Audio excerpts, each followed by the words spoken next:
अस्सलाम वालेकुम नाजरीन। नाजरीन, जिसको कहते हैं ना कुफ्र टूटा खुदा खुदा करके, अब अपोजिशन की ऑल पार्टीज़ कॉन्फ्रेंस भी सर पर आ गई। यानी अब से चंद घंटों के बाद ऑल पार्टीज़ कॉन्फ्रेंस होगी इस्लामाबाद के एक मकामी होटल में। इंतज़ामात सारे मुकम्मल कर लिए गए हैं, लेकिन इस ऑल पार्टीज़ कॉन्फ्रेंस का क्रेडिट किसको जाता है? इस ऑल पार्टीज़ कॉन्फ्रेंस से क्या हासिल करना चाहती है अपोजिशन, ये देखना बहुत ज़रूरी है। नाज़रीन, हमारी बदकिस्मती है या खुशकिस्मती, ये तो आने वाला वक्त बताएगा, लेकिन जो पिछले 2 साल के जो हक़ाइक़ हैं उसमें जो बात सबसे ज़्यादा अहम उसके तौर पर सामने रही है, एक अहम फैक्टर के तौर पर, वो है अपोजिशन का रवैया। जब 2 साल पहले इलेक्शन हुए 25 जुलाई को, तो उस वक्त मौलाना फजलुर रहमान ने ये तजवीज़ दी कि अपोजिशन हल्फ ना उठाए, यानी कि 18 अगस्त को जो तकरीब हल्फबरदारी है उसका बाइकआउट कर दे। चौधरी निसार ने हल्फ नहीं उठाया, अब तक उनको किसी ने कुछ कहा भी नहीं, क्योंकि ये अदालतें ये करार दे चुकी हैं कि मुंतखब अरकान अगर हल्फ ना उठाएं तो उनको कहा नहीं जा सकता कि ये वो हल्फ उठा। और ये हालिया एक फ़ैसला आया था मोहतरमा कुलसूम नवाज़ जब NA 124 लाहौर से मुंतखब हुई थी, तो उसमें जो उस वक्त के माहौल में सियासी पंडितों का ये ख्याल था और कुछ तजिया नगारों का ये ख्याल था कि अगर अपोजिशन ऐवान के का उस वक्त तक बाइकआउट कर दे जब तक उसके इल्ज़ामात की तहकीकात का वादा न कर लिया जाए, जैसा कि इमरान खान ने दबाव रखा था नवाज शरीफ हुकूमत पर, तो उस वक्त तक अपोजिशन डिले कर सकती है अपनी हल्फबरदारी को, और अपोजिशन को ऐवान में जाने से कोई रोक नहीं रहा था। लेकिन मियाँ शहबाज शरीफ हों या आसिफ जरदारी, बिलावल भुट्टो हों या ख्वाजा आसिफ, इन तमाम हजरात को, या हों असफद यार वली, इन तमाम हजरात को ऐवानों में जाने की जल्दी थी। तमाम हजरात ने मौलाना फजलुर रहमान को ये समझाया कि जी ऐवानों में चलते हैं, और फिर एक ढीला ढाला सा एहतजाज किया इलेक्शन कमीशन के सामने, जिसका कोई असर नहीं हुआ। उसके बाद हमने देखा कि अपोजिशन ने हमेशा जो अहम मौक़े थे बेशक मुकाबला किया, वज़ीर आज़म के सामने अपना उम्मीदवार खड़ा किया और फिर स्पीकर के ओहदे के लिए उम्मीदवार खड़ा किया। ये अपोजिशन, ये रवायत है जमहूरी, इसको अपोजिशन ने यह किया, तो ये कोई बुरी बात नहीं है, ये बहुत अच्छी बात है। ऐवान को चलाना भी अच्छी बात है, ऐवान के अंदर आना भी अच्छी बात है, लेकिन टाइमिंग का बड़ा एक इशू था। अगर अपोजिशन उस वक्त चंद दिन डिले करती तो शायद आज की सूरत हाल का उसको सामना ना करना पड़ता। लेकिन फिर हमने देखा कि मुख्तलिफ़ कानून साजी, मुख्तलिफ़ हवालों से जो कानून साजी होनी थी, उसमें हमेशा अपोजिशन हुकूमत से दब कर रही। ये पहला हम गुज़िश्ता 30-32 साल से कवर करते हैं पार्लिमान को, पहली मरतबा हमने ये देखा कि हुकूमत का रवैया ऐवान के अंदर जारहाना होता है और अपोजिशन का मुसालेहाना। अपोजिशन थोड़ी वीक दिखाई दी। गो के बिलावल भुट्टो जरदारी ने इस दरमियान में वज़ीर आज़म इमरान खान के लिए प्राइम मिनिस्टर सेलेक्ट का लफ्ज़ इस्तेमाल किया, वो ज़बान ज़द-ए-आम हो गया, बल्कि यूँ कह दें कि ज़रबुल मिसल बन गया। इसी तरह और बहुत सारे अल्फाज जो बिलावल भुट्टो ने इस्तेमाल किए, शहबाज शरीफ साहब ने इस्तेमाल किए या किसी और ने इस्तेमाल किए, वो सियासी ज़रबुल मिसल बन गए। लेकिन उसका अमली नतीजा क्या निकला? किसी भी मामले पर हुकूमत को अपोजिशन बिल्कुल टफ टाइम नहीं दे सकी। हमेशा इससे पहले भी अपोजिशन के मुश्तरका इजलास होते रहे, कमेटियाँ बनी, एक ऑल पार्टीज़ कॉन्फ्रेंस उस वक्त भी हुई, फिर रैबर कमेटी तश्कील दी गई, ये कहा गया कि स्पीकर के ख़िलाफ़ तहरीक अदम एतमाद लाएंगे, लेकिन कोई तहरीक अदम एतमाद नहीं आई। और फिर हमने देखा कि वही अपोजिशन जो है वो तकसीम हो गई। मौलाना फजलुर रहमान ने जब इस्लामाबाद में धरना दिया, उस वक्त भी अपोजिशन मौलाना साहब के पीछे खड़े होने का ऐलान करती रही, लेकिन अमली तौर पर वो कहीं और किसी और के पीछे खड़ी दिखाई दी। मौलाना फजलुर रहमान ने मुज़ाकरात के बाद कुछ डेट्स दी, बहुत कैटेगोरिकल टर्म्स में ये कहा कि ये हुकूमत जा रही है, और उन्होंने कुछ नाम भी लिए, मसलन चौधरी शुजात का नाम लिया कि उनके ज़रिए एक पैगाम आया। लेकिन फिर क्या हुआ? शायद उनके साथ धोखा हो गया। एक धोखा उससे पहले पीपल्स पार्टी के ज़राए का ये कहना है कि एक धोखा पीपल्स पार्टी के साथ हुआ था 2018 से पहले, गालिबन जब 2017 में नहीं माफ़ कीजिएगा 2018 में ही जब सेनेट इलेक्शन हुए, उस वक्त पीपल्स पार्टी के साथ भी धोखा हुआ। बहुत खुलेआम जब पीपल्स पार्टी के रहनुमाओं से बात करें ऑफ द रिकॉर्ड में, तो वो ये बरसरेआम ये कहते हैं कि जी हमारे साथ धोखा हुआ। शख्सियात का नाम वो नहीं लेते और ना ही लेना भी नहीं चाहिए, क्योंकि अगर कुछ अहम शख्सियात हों तो फिर एक ख़राबी पैदा होती है। लेकिन अपोजिशन का रवैया हमेशा ये रहा कि हुकूमत को वो टफ़ टाइम दे रही है, देगी, फिर वो मज़ाकरात करती रही और उसके बाद उसके ऊपर NRO लेने के इल्ज़ाम आयद होते रहे।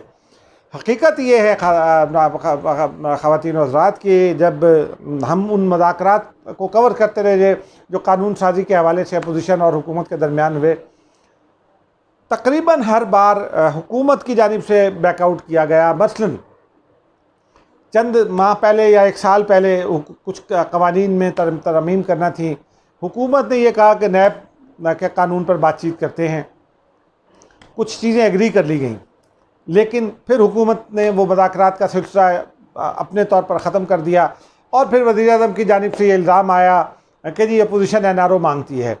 अपोजिशन उस NRO का जो असर्शन है वज़ीर-ए-आज़म इमरान खान और PTI की, आज तक प्रॉपर अंदाज में उसको जवाब नहीं दे सकी। हालांकि मैं बहुत सारी चीज़ों से, चूँकि जर्नलिस्ट के तौर पर जब आप कवर करते हैं तो आप बहुत सारी इन्फॉर्मेशन के प्रीव्यू होते हैं, आपको ये पता होता है उसमें। और आजकल चूँकि एक माहौल बन गया है अपोजिशन मुखालिफ और हुकूमत के हक़ में, तो ये बात करने वाला भी जो है वो ठहरता है काबिल गर्दन जदनी ठहरता है, उसको भी बहुत ही सख्त सुनना पड़ता है।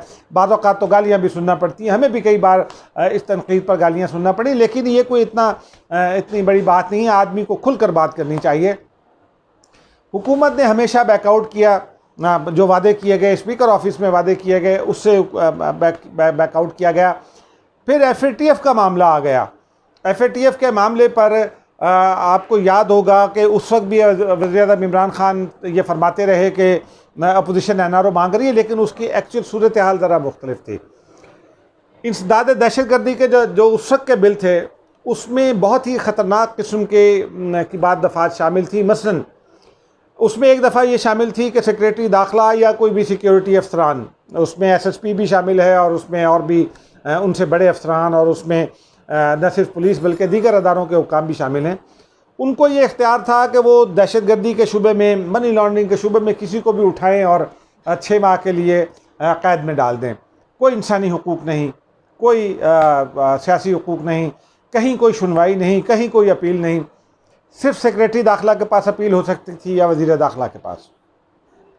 ये शिक पाकिस्तान के तनाजुर में इंतहाई ख़तरनाक है, क्योंकि माजी में हमने ये देखा कि किस तरह से हुकूमतें अपनी अपोजिशन को लताड़ती रही हैं, किस तरह से निशाना बनाती रही हैं एक दूसरे को। और फिर इमरान खान साहब के हुकूमत में तो बहुत ज़्यादा, बहुत ही खुलकर, बहुत ब्लेटेंट अंदाज में नैब के हवाले से चीज़ें सामने आईं।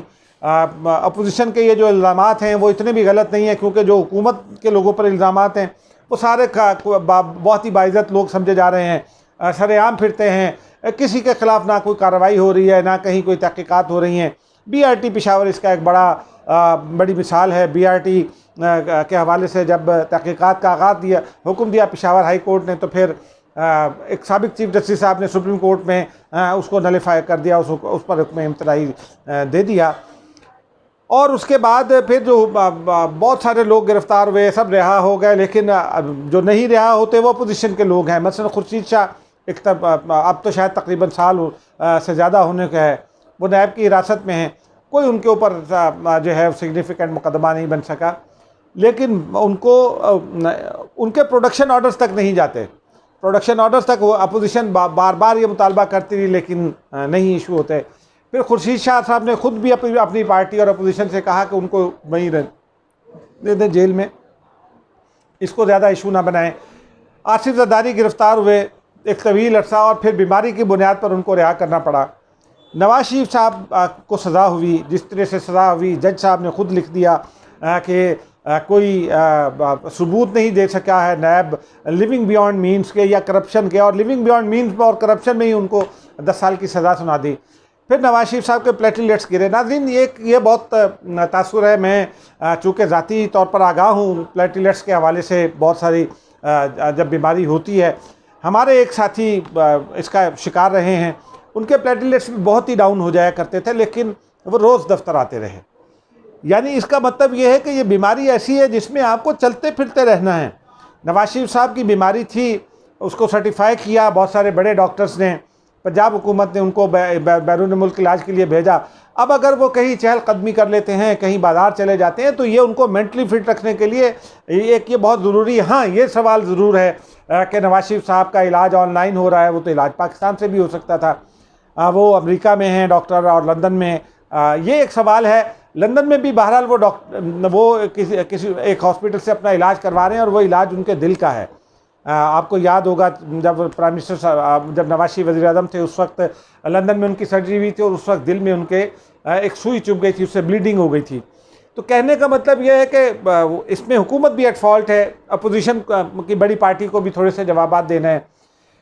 लेकिन इस दरमियान में डील और ढील की बातें होती रहीं कि अपोजिशन ढील दे रही है। पीपल्स पार्टी पर यह कहा गया कि वासिफ जरदारी के लिए ढील दे रही है, और हो सकता है ये बात दुरुस्त भी हो, बल्कि ज़्यादा बावर यही किया जाता है कि ये बात दुरुस्त है, इसलिए कि फिर आसिफ जरदारी साहब को बहरहाल फिर ज़मानत मिली और उसके बाद वो अब तक ज़मानत पर हैं, तिब्बी बुनियादों पर ज़मानत पर हैं। उनके ऊपर फ़र्द जुर्म भी आयद हो रही है, लेकिन वो बहरहाल इलाज भी उनका चल रहा है, वो अपने घर पर भी हैं, डॉक्टर्स भी हैं, लेकिन बहरहाल उनको एक रिलीफ मिला हुआ है।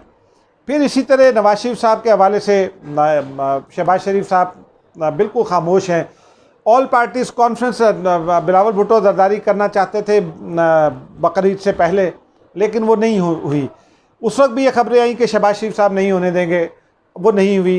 फिर शहबाज शरीफ साहब की अब जब चंद हफ्तों पहले बिलावल भुट्टो से और आसिफ जरदारी से कराची में मुलाकात हुई, तो उसमें यह तय पाया और उसके बाद फिर आए। इस दरमियान में हुकूमत ने एक तो FATF की कानून साजी पर अपोजिशन ने उसका साथ दिया, जिस पर मौलाना फजलुर रहमान और दीगर छोटी जमातों ने नाराज़गी का इजहार किया, खफगी का इजहार किया और वो नाराज़ हो गई।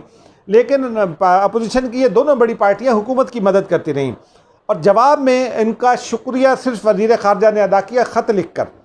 आपको याद होगा 5 अगस्त को जो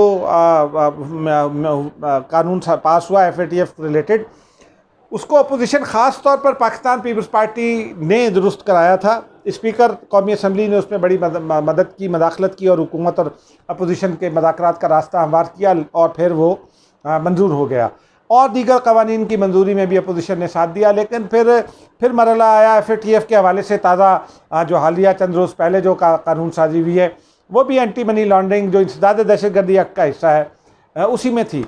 नाज़रीन, अब उसमें आप ये देखिए कि अगर आपको शहरी हुकूक, इंसानी हुकूक और कानून की समझ है तो फिर आपको ये समझ आएगा, आपको अदराक होगा। पाकिस्तान में आप ये देख लीजिए कि जिस किस्म के वाक़यात हो रहे हैं उन पर तो किसी की कोई तवज्जो नहीं है। आबिद जो मली जो लाहौर सियालकोट मोटरवे का मुजरिम डिक्लेयर कर दिया गया है, अभी तो उसके ऊपर इल्ज़ाम है। उसकी बीवी को ज़ेर हिरासत ले लिया है, उसके भाई की भाभियों को या उसके रिश्तेदारों को, उसके बहनोई के रिश्तेदारों को तक को गिरफ़्तार कर लिया गया है, लेकिन वो हाथ नहीं आ रहा, उस पर किसी की कोई तवज्जो नहीं है। अपोजिशन शोर तो डाल रही है, लेकिन सिविल सोसाइटी के दबाव की वजह से ये शोर ज़्यादा दिख रहा है।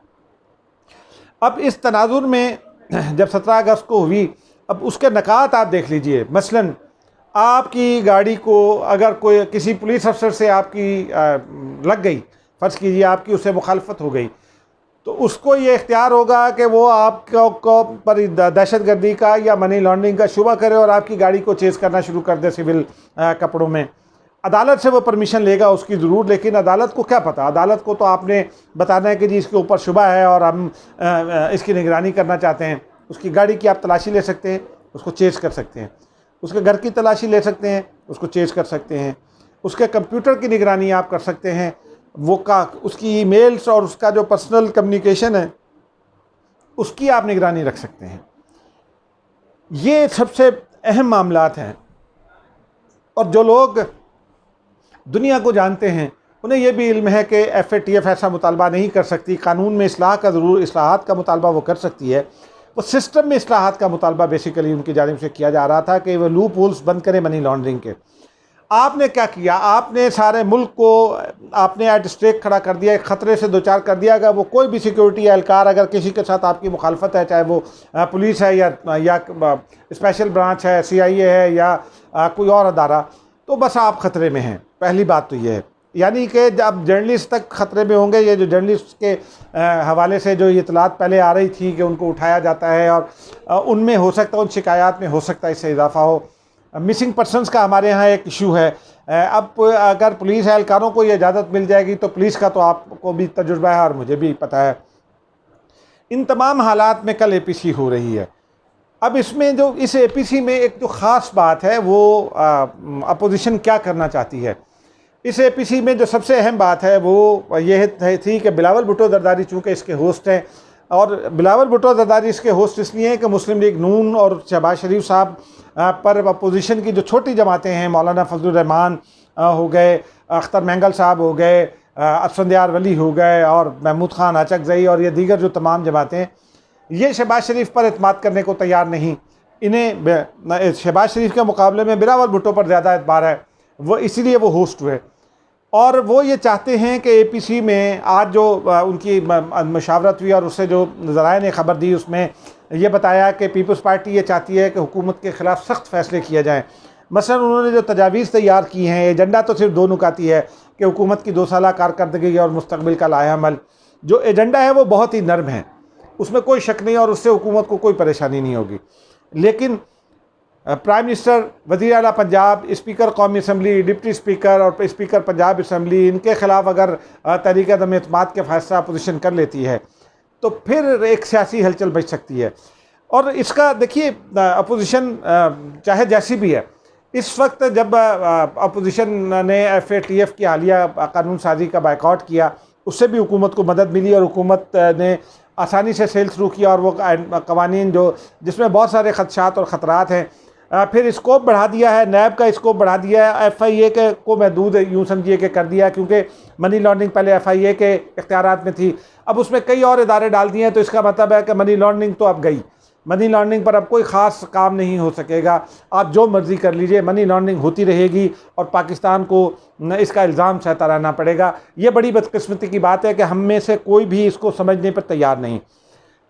अपोजिशन का जो कल का इजलास है, उससे जो वज़रा, वफाकी वज़रा हैं और जो पंजाब के वज़रा हैं, उनकी जो चीखें निकल रही हैं, उससे ज़रूर ये अंदाज़ा लगाया जा सकता है कि शायद हुकूमत के हल्कों में परेशानी है बहुत ज़्यादा। और इस परेशानी में कल शाम से इजाफा हुआ है। बिलावल भुट्टो जरदारी ने एक बहुत ही ज़बरदस्त सियासी पत्ता खेला। उन्होंने लंदन में मियाँ नवाज शरीफ से बात करके उन्हें कायल किया कि वो वर्चुअली शिरकत करें, APC पर ख़िताब करें। उनका ख़िताब सोशल मीडिया पर लाइव भी जाएगा, हो सकता है चैनल्स भी दिखाएं, लेकिन हुकूमत अब धमकियाँ दे रही है कि एक सज़ा याफ्ता मुजरिम का और मफरूर मुजरिम का नहीं दिखाया जा सकता ख़िताब। PTV पर हमला केस में ख़ुद वज़ीर आज़म साहब जो हैं वो एक तरह के मफरूर हैं, क्योंकि वो बिल्कुल उन्होंने समन ही वसूल नहीं किए। उनकी तकरीर रोज़ आती है, उनके और साथियों की तकरीर रोज़ आती है। तो ये मजाक एक पाकिस्तान में बन गया है नाज़रीन। लेकिन इससे ये लगता है कि कुछ ना कुछ संजीदा बात है, क्योंकि एक ये तासुर ये पैदा हो रहा है कि वो हल्के जो हुकूमत को सपोर्ट कर रहे थे और अपोजिशन को दीवार से लगाए हुए थे, शायद उनकी पॉलिसी में कोई कहीं ना कहीं किसी शिफ्ट का इशारा दिख रहा है कुछ लोगों को। मैं ये नहीं कह रहा, क्योंकि मेरे ख़्याल में अभी ऐसा मामला नहीं। ताहम अपोजिशन को ये इतला ज़रूर है कि पाकिस्तान पीपल्स पार्टी और मुस्लिम लीग नून की जानिब से ये बताया जाता रहा है ऑफ द रिकॉर्ड में कि शहबाज शरीफ साहब को भी और फिर आसिफ जरदारी जब पहली पेशी पर 8 या 9 सितंबर को आए थे इस्लामाबाद, उस वक्त उनकी इस्लामाबाद में एक अहम मुलाकात हुई थी एक अहम और शख्सियत से। और उस वक्त उसके बाद पाकिस्तान पीपल्स पार्टी के ज़राए का ये कहना है कि उन्हें ये कहा गया कि APC में शिरकत ना करें, शिरकत करें तो ढीली ढाली शिरकत रखें। और शहबाज शरीफ साहब के हवाले से भी यही कहा गया, उनके मुस्लिम लीग नून के लोगों की जानिब से भी। तो शहबाज शरीफ के साहब का रवैया तो अब भी वही है, धीमा। लेकिन मरियम नवाज़ की एंट्री कल हो रही है APC में, वो धुआंधार होगी। अगर मरियम नवाज़ कल सुबह आ जाती है, और वो लाहौर से इस्लामाबाद पहुँच चुकी हैं, इस वक्त वो मरी में है, सुबह वापस आ जाएंगी। मरियम नवाज़ की APC में शिरकत का मतलब यह है कि अपोजिशन जो है वो उसने भी ये फ़ैसला कर लिया है कि तख्त या तख्ता। अब ये तख्त या तख्ता आगे चलकर कौन इसको सबूताश करता है ये भी आदमी सामने आ जाएगी, क्योंकि मेरी इतलात के मुताबिक बिलावल भुट्टो जरदारी और मरियम नवाज़ दोनों इस बात पर कायम हैं, दोनों इस बात के हक़ में हैं। शाहिद खाकान अब्बासी साहब भी कह लें इस बात के हक़ में हैं, और मुस्लिम लीग नून के चंद और रहनुमा भी। बल्कि अभी जो कानून साजी हुई तो गुज़िश्ता रोज़ ही मुझे मुस्लिम लीग नून के एक सेनेटर ने ये कहा कि अब आप हमें तनकीद का निशाना बनाएंगे, अब आप हमें बुरा भला कहेंगे, क्योंकि वो ख़ुद भी शर्मिंदा थे। तो ये इस तरफ बात जाती दिखाई देती है कि मुस्लिम लीग नून में शायद दरारें वाज़े हो जाएँ, क्योंकि अगर मरियम नवाज़ ने स्टैंड ले लिया तो फिर शाहिद खाकान अब्बासी और मरियम नवाज़ एक जगह पर होंगे। नवाज शरीफ साहब के ख़िताब के बाद ये लगता है कि नवाज शरीफ साहब ने यह तय कर लिया है कि तख्त या तख्ता, क्योंकि इस वक्त ज़िंदगी के जिस हिस्से में नवाज शरीफ साहब हैं, सज़ा पूरी कर भी लेंगे तो वो शायद वापस नहीं आ सकते, लेकिन मरियम की राह वो दबाव बढ़ाकर ही उसको कर सकते हैं, क्योंकि खामोश रहकर उन्होंने देख लिया मरियम नवाज शरीफ की राह के कांटे नहीं चुने गए, बिलावल भुट्टो की राह के कांटे नहीं चुने गए। तो अब लगता यह है कि जो आसिफ जरदारी है उनके बारे में तो ये कहा जाता है कि वो मास्टर स्ट्रोक खेलते हैं सियासत में, और नवाज शरीफ साहब की एंट्री भी एक मास्टर स्ट्रोक है, ये स्ट्रोक भी बिलावल भुट्टो जरदारी ने खेला। तो मेरी इतलात के मुताबिक कल अपोजिशन सख्त फैसले ज़रूर करेगी, और फिर उसके बाद उन फैसलों में पर अमल दरामद शायद मौलाना फजल रहमान को कराना पड़े। लेकिन मुस्लिम लीग नून का वो जो शेख रशीद साहब कहते हैं नून और शीन के हवाले से कि नून में से शीन जल्द निकलेगी, उस तरफ भी बात जाती दिखाई दे सकती है, क्योंकि शहबाज शरीफ साहब बहरहाल वो इस पोजीशन में नहीं हैं कि इस हुकूमत के ख़िलाफ़ एक्स्ट्रा बाइल जाएँ।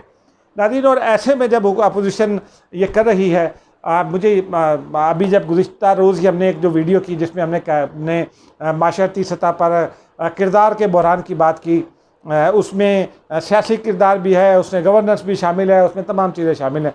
उसी में नाज़रीन आज एक दफ़ा फिर इस किरदार की ज़रूरत महसूस होती है, क्योंकि आज एक बच्चे ने की वीडियो वायरल हुई जो बिलावल भुट्टो जरदारी को मुखातिब कर रहा है, लेकिन उसका मुखातिब एक्चुअली इमरान खान है। वो कह रहे हैं कि हमें नया नहीं पुराना पाकिस्तान वापस दे दें, पुराने पाकिस्तान में पानी साफ़ मिलता था।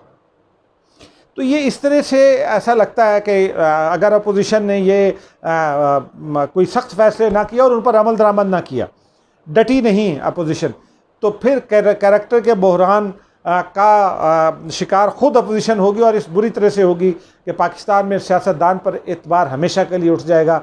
अपोजिशन को कैरेक्टर का मुजाहरा करना होगा। अगर वो ये समझती है कि हुकूमत पाकिस्तान में जो सूरत हाल है उसकी ज़िम्मेदार हुकूमत है और पाकिस्तान को इसका नुकसान पहुंचा है, तो अपोजिशन को कैरेक्टर का मुजाहरा करना होगा, सियासी कैरेक्टर का। और अगर वो अपने पैरों पर नहीं खड़ी होती, जिसकी कि पीपल्स पार्टी के लोगों का दावा है कि बिलावल भुट्टो जरदारी कोशिश कर रहे हैं, तो फिर अपोजिशन के लिए एक बहुत मुश्किल खड़ी होगी, ख़ास तौर पर नून लीग के लिए, क्योंकि शहबाज शरीफ साहब अगर शीन लीग बना लेंगे तो नून लीग को उसका नुकसान होगा। शहबाज शरीफ साहब नून लीग के साथ खड़े रहेंगे तो मियाँ शहबाज शरीफ को नुकसान होगा। लेकिन इसी में जाते जाते एक ख़बर, बिलावल भुट्टो जरदारी के करीबी हलकों ने ये इस बात की तस्दीक की है कि बिलावल भुट्टो ने जो पिछले चंद हफ्तों पहले भी जो कुछ राब्ते किए थे बलूचिस्तान की जमातों से, ANP से और दीगर छोटी जमातों से, बिलावल भुट्टो जरदारी ये चाहते हैं कि अगर APC नाकाम होती है, अगर ऑल पार्टीज़ कॉन्फ्रेंस के में कोई सख्त फैसले नहीं होते